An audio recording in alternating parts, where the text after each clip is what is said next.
เฮือนมาเบิ่งเฮือนเบิ่งศาลกองพอสร้างพี่น้องเนาะขึ้นเฮ็ดหยังนี่เนาะโอ้ยต้มปลาคอพี่น้องสบายดีเด้อพ่อสบายดีโอ้ย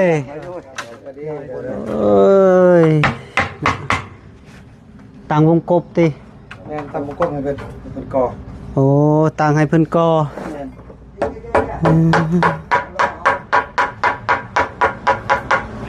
โอ้ไวเติบเลยเนาะเราก่อเนาะคางนี้นะบ้านนี้เรามามือซื้อเป็นคุณค่าโดยจะเบิ่งเราก่อนะงามใดงามกว่าเจ้าอีไรนี่เราก่อละเอียดคักเลยโอ้ตัวเอาห้องนี้สะกอนเนาะ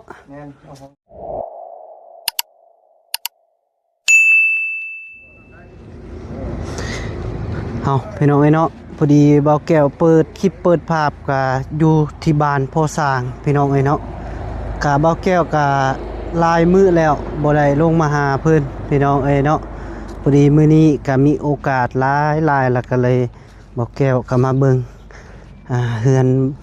มาเบิ่งเฮือนเบิ่งศาลกองพอสร้างพี่น้องเนาะเอาก่อนอื่นก็ขาบทักทายสบายดีและสวัสดีเด้อพ่อแม่พี่น้องบ่สุขสุขคนว่าอยู่ในหรืออยู่ต่างประเทศก็ยินดีต้อนรับเข้าสู่ซองเบาแก้วคือเก่าพี่น้องเนาะโตขึ้นเฮ็ดหยังนี่เนาะโอ้ยต้มปลาคอพี่น้องสบายดีเด้อพ่อสบายดีโอ้ยโดยอันนี้แหละพี่น้องเนาะที่ว่า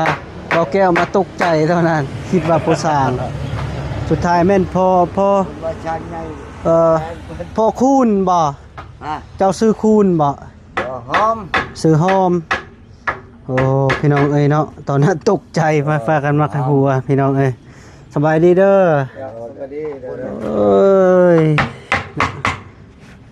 ต่างวงกบติแม่นตั้งวงกบให้เป็นกอโอ้ต่างให้เพิ่นกอ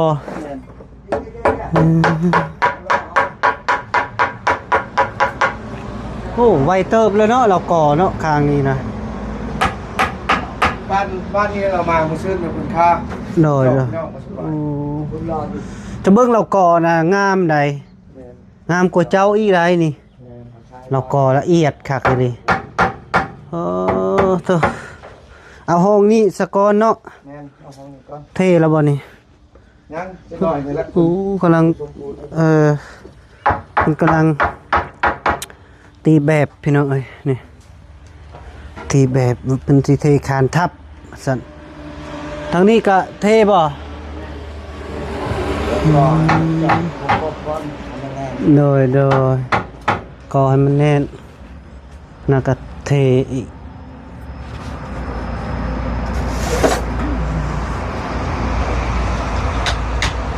เอาพอข้างนี้ได้ซะคือว่าเทคือบ่เห็นเทคานทับซะเทิงเลยแล้วพอเอาเหล็กใส่ดิโอ้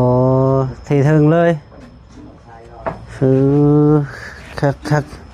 พึ่งกระเพราพี่น้องเนาะพอสร้างก็ได้อยากเอาลูกชายมานอนเฮือนแล้วพึ่งก่อห้องนี้แล้วล่ะก็โอเคแล้วพึ่งก็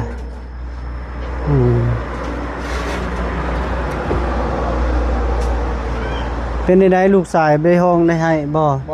สบายไม่ซุกแล้วเท่าสบายเนาะได้ก็ได้คนผู้ฮู้ซ้ำบัดพึ่งใหญ่ติสิสอบบ่จักก็คือสิบ่ซ้อดอกเบิ่งคนก็สิเฮ็ดหยังอ่ะน่ะส้มปูนบ่สิส้มอยู่ไสโอ้ส้มอยู่ลุ่มแล้วมาหิวปิเทคากินแล้วบ่ข้าวได้ยังกินซื้อปลาคอส้มโตต้มกินโอ้บ่ทันเนาะมาบ่ทันเนาะเพิ่นกินข้าวพี่น้องยังอยู่ยังสิต้มให้แม่ยังบ่ทันได้ย่อ อ๋อ จะย่อแม่ยังบ่อยาก ต้มให้ไผ ต้องให้แม่ชุบพอแล้ว ก็เรากินข้าวกับมะม่วงกินอีกตัวไอ้อยู่ โอ้ โอ้ยเจ้ายังเป็นห่วงต้มปลาคอให้เราอีกโอ้คักเลยจังซี่นะเราจนเว้านำบ่ได้เราพอเราเอาเข้าคำบักใหญ่นึง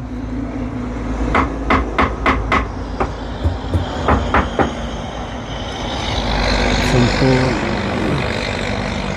ผู้ใดอะน่ะพ่อลูกเจ้าบ่ ร้านเพิ่น ล้านบ่อืม ร้านเห็ดน้ำก็ได้ปูยอกศูนย์จับ โดย สร้างก็อยู่บนเห็ดน้ำเล็กน้อยนั่นแหละบ้านเห็ด อ้าวมื้อนี้เจ้าคือบ่ไปบ้านน้องน้อย น้องชายก็มาแต่บ้านมาแต่น้ำเพียงเพิ่นเลยก็เลยเพิ่นมาแหวเลยก็เลยว่าวันนั้นกับมีหมู่ไปเห็ดน้ำกันนะลูกแล้วปัดสิติงยังบ่ได้ไปเจาะ โอ้ ทูซิโนคงบอกกลุ่ม โดย ก็ให้ผู้เฒ่าไม่เฒ่าเพิ่นไป ลูกชายแล้วบ่ แม่นลูกชายเพิ่นจริงผู้เฒ่าไม่เฒ่าเพิ่นเจาะ อืม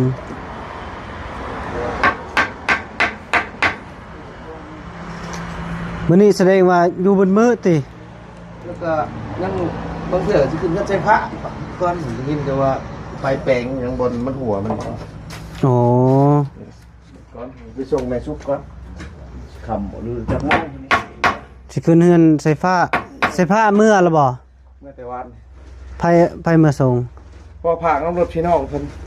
พี่น้องคนนี่แหละ อ๋อ เอาไฟมาเหยียบเพื่อนก็เลยว่าเมื่อน้ำข้าวเจ้ามันชายเดียวกันดิ โดย เรามาส่งน้ำส่งหยังอยู่ตรงหันเลยก็เลย อืม คนเอาเมื่อให้เพราะว่าคนพี่น้องคอยนี่แหละ แต่ว่ามันหัวติหัวแล้วก็ มันอันนะมันหัวมันจีกแล้ว อ๋อไฟฟ้าบ่โทรมาบอก บอดี้คุณเรามันหัวมันแก่ผมว่า โอ้อยากเสี่ยวได้ขึ้นหลังคาได้ โตเชียวนะแดดเป๊ก กัน เศร้าเนี่ย คนโบราณก็บันไดที่เจ้าเฮ็ดน่ะ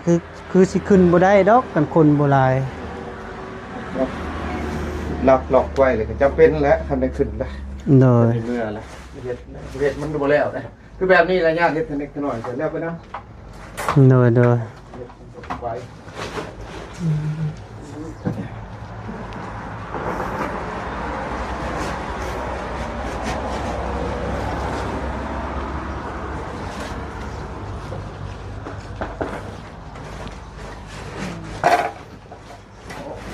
เขาก็ห่วงหมดแล้ว ในได้เบาพัดไส้ขึ้นไปพุ่นบอกทีนี้ จังหวะเขาขึ้นไปพุ่นบ่รู้สิขึ้นไปเรื่องไปพระผมบ่แน่ใจว่าน่าจะขึ้นกันชัดผมขึ้นยันต้องน้อยยันต้องสร้าง อ๋อ สร้างคนยังจักก็ได้สมปุ้ยอยู่มันจะไปเอาเมียเพื่อนแน่เราเอาดูกันข้าวเนี่ยแล้วมันไปจอบร้านเพิ่น อืม กูไปเจาะใส่ปิ่งกับแม่นร้านเพิ่นพี่น้องเพิ่นเอง โดย เฒ่าก็ไม่เฒ่าไปพุ่น ดีแล้วน้องไฟฟ้าเมื่อกะถึงทาง FC เป็นห่วงเพิ่น ปกติแล้ว โดย ไปลายมึงลายขึ้นล่ะ แม่ ว่าอยู่น้ำคอมึงจับว่ามาอยู่ให้กินแต่ละมื้อเอาก็บ่ได้อยู่ประจำเด้พอก็ไปหาเงินไปเฮ็ดงาน นี่เปิดไปอยู่นำพ่อเฒ่าติ เพิ่นก็บ่ได้ว่าดอกครับ เออ เพิ่นจะว่าเป็นห่วง แม่ หลายอย่าง เพิ่นก็บ่ได้เว้าดอกเพิ่นแพงๆเล็กน้อยอยู่ แต่ว่าเป็นห่วงหลายอย่างเด้อยานเพิ่นออก บ้านเพิ่นประสร้างนี่นะ แม่นประเฮือนประสานหลายเพิ่นขึ้นกันเมื่อก็ดีแล้วบ่แม่น2ทิศละบ่เพิ่นมาอยู่ เอามื้อนี่แหล้ว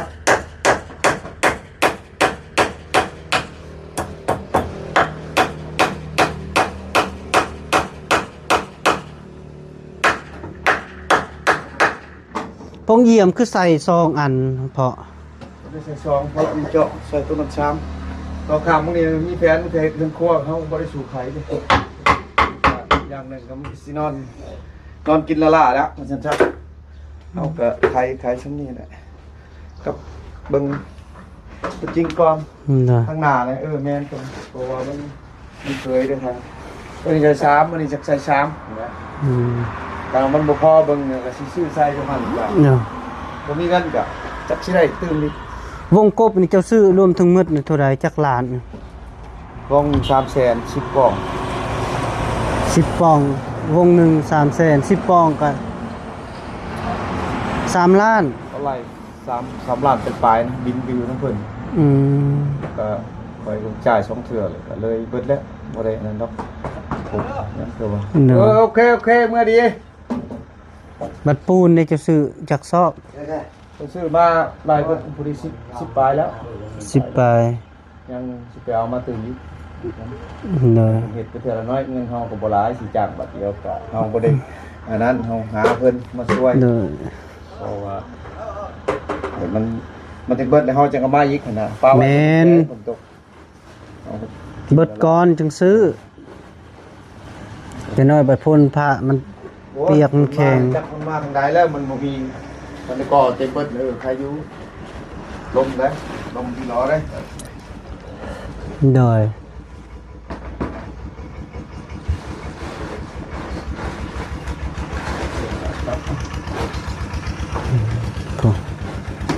บ่ย่อเป็นสอบเลยเนาะ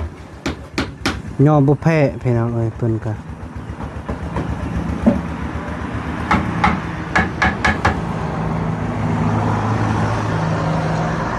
เทข้านนี่ก็ประมาณก็เท่าไร5คุก็เต็มแล้วนี่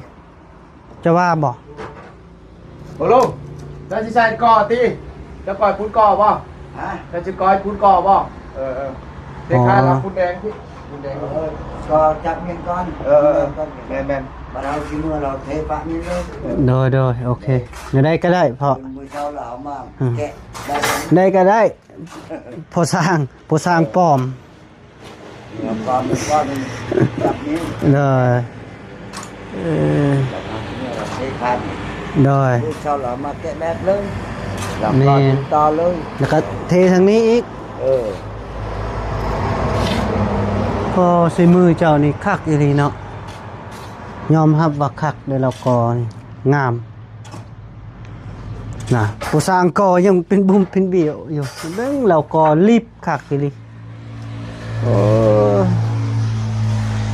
สะพอแล้วเพิ่นจึงเอาไปนี่ไปนั่นฮอดสิปอกสิปูนค่อยลงได้มื้อนั้นได้ค่อยมาน่ะคิดว่าเจ้าได้นุ่งสุดลาย ค่อยก็เปิดคลิปกรุ๊ปตัวแหละมาแล้วก็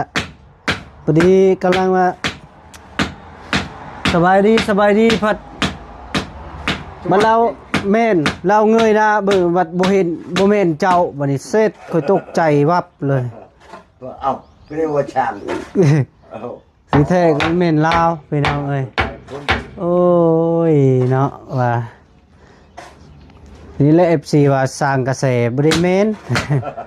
ตั้งมาตกใจเลยคิดว่าผู้สร้างคิดว่าแปลกแท้ว่าคือนุ่งสุดลายอยู่และเรานุ่งสุดลายเต็มสุดนี่นะเบิ่งเอาอันนั้นก่อนให้จุเจ้าเติมพลังก่อน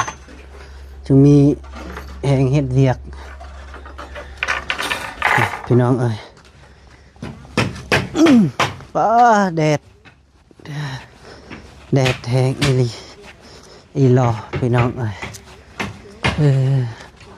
สิยางจนบ่อยากได้แหละทางนั้นก็เว้าไอ้สั่งเด้อิ่มอยู่คุยหยังเด้เนาะสบายดีเด้อสบายดีเด้อ คือจ้ะ ทุเอ้าโอ้ยลมไผ่ ลงหัวแล้ว เอาเปิดกล้องให้เบิ่งดู มันบ่เห็นหูมันมืด ถ้ามาผู้นี้บ่มามันน่ะนะ คนนี้แล้ว เบ็ดก็สิเบิดพี่น้องเอ้ย 15% ส ชาวแต้วกำลังคุยเพื่อนหลัก ที่รักเพื่อนพี่น้องเอ้ย กำลังใจเพิ่นตอนสิลงงาน มี มีเท่าไหร่กำลังใจบ่วันนี้เนาะ กำลังใจจนเฮ็ดเวียกเมื่อย ก่อนสิลงงานเนาะ เลย ต้องส่งกำลังใจอ้ายมี โอารมณ์กันก่อนสิเฮ็ดงาน โดยอ้าวคุยตามสบายเด้อ เลย โดย พี่น้องเอ้ยเอาอิ่มลอยก่อนสปอนเซอร์เอาบ่นี่เอา คือจ้า แบบนั้นล่ะวะคนเก่งเอ้ย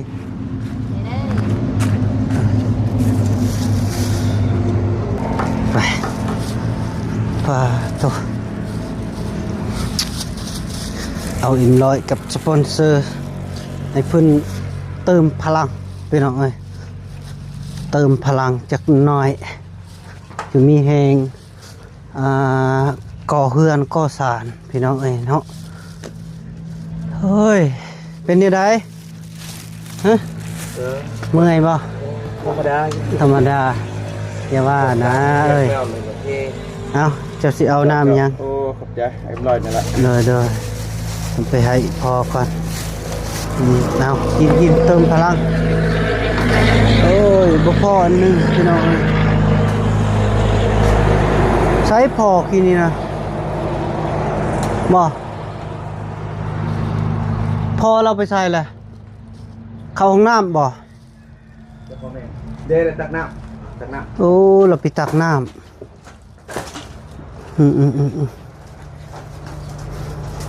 น้ำก็ได้ ว้ายเล็กเพิ่น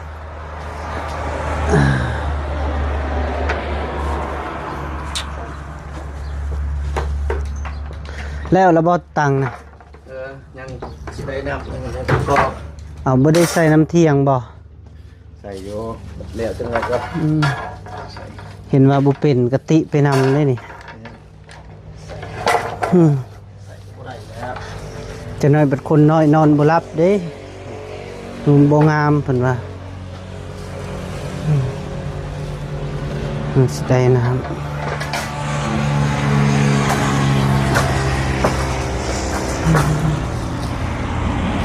เนาะ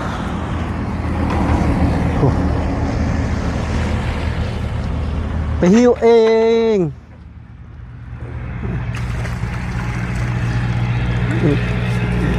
เอาพ่อเติมพลังเลยเอากินโดย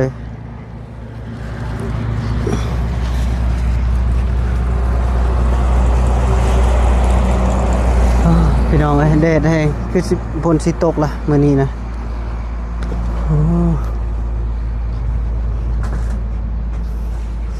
เพิ่นว่าวงกบจากพอหรือบ่พอบ่ฮู้แล้วว่าแล้วเราซื้อพอดี10วงละ300,000พอดี3 ล้าน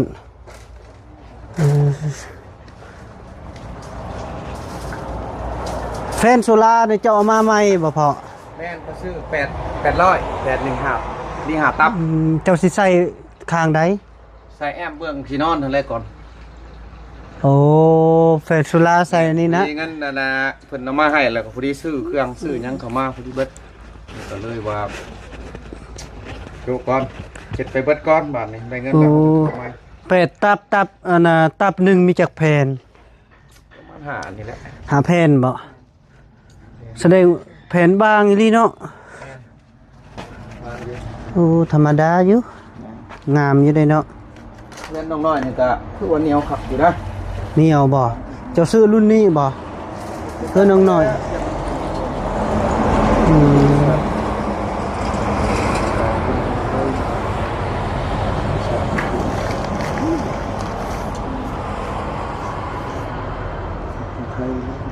เด้อโอ้คัก ตัวเงินน้องน้อยคือบ้านตัวนี้อ่อนเนี่ย แม่นสิบ่ บ่ได้ว่านี่คือย่อก็ไปอ่อนนี่อย่าเรียนนะ โอ้หน้าได้นี่ นะเดี๋ยว4-5เพียน หน้าอยู่ตัวนี้เหนียว ตอกโอ้ยม้วน จะอยากได้ตัวเหนียวบ่ เกิดมีกามห้างเขาเจ้าพวกเราสั่งมาพร้อมเล็กมีเล็กแล้วก็มีแผ่นโซล่า โซล่านั้นมันเป็นไม้อิหยังเขาใส่นี่เป็นไม้อัดธรรมดาบ่ กระดาษ เป็นกระดาษ ปูนพ่อหรือวองใจแต่ครั้งนี้จะยักมีปะก้อน โดยอืมเนาะพี่น้องเอ้ยเบาแก้วกับบ่ฮู้ดอกแต่ว่าถามพ่อและเฮ็ดจะได้ซะหามเพิ่นไปนำเนาะโอเคเอามีแต่จังซั่นแล้วเด้อพ่อเด้อค่อยก็สิได้กลับป่าแล้วมื้อหน้าจึงสิมายามใหม่เพราะว่ากะยานฝนตกนะเบิ่งกะส่งที่ตก นี่ มื้ ก็ อ จั นี้ งน้อยก็สิมาส่งลูกเลยแดดนอน โดยผู้ใดได้มาส่งเพิ่นอยู่พุ่นแล้ว มันมีบทชนได้มาเลย แม่นบ่มีบนซนเฮ็ดจะได้ซะปะนี่บ่ได้นี่โดยน้องเอ้ยกลับกันเด้อพ่อเด้อโดยดีมีแฮงโดยดีมีแฮงโดย ปกติเราไม่รวยเลยเอ้ย โดยคือกันหั่นแหละโดยไปก่อนพี่น้องเอ้ยโดยเฮ้ยมาน้อยก็นอนพลุพลูฮอดแห้งพี่น้องเอ้ยเนาะเอาพ่อแม่พี่น้องเอ้ยเนาะกะคลิปนี้กะจบลงสนิก่อนพี่น้องเอ้ยเนาะสิได้ปิดคลิปจบคลิปสะก่อนเนาะขออยู่ดีมีแห้งสุขภาพแข็งอย่าเจ็บอย่าจนอย่าขาดอย่าโซนสุขมาลำรวยมาสุขคนเด้อพี่น้องเด้อโดยบ๊ายบาย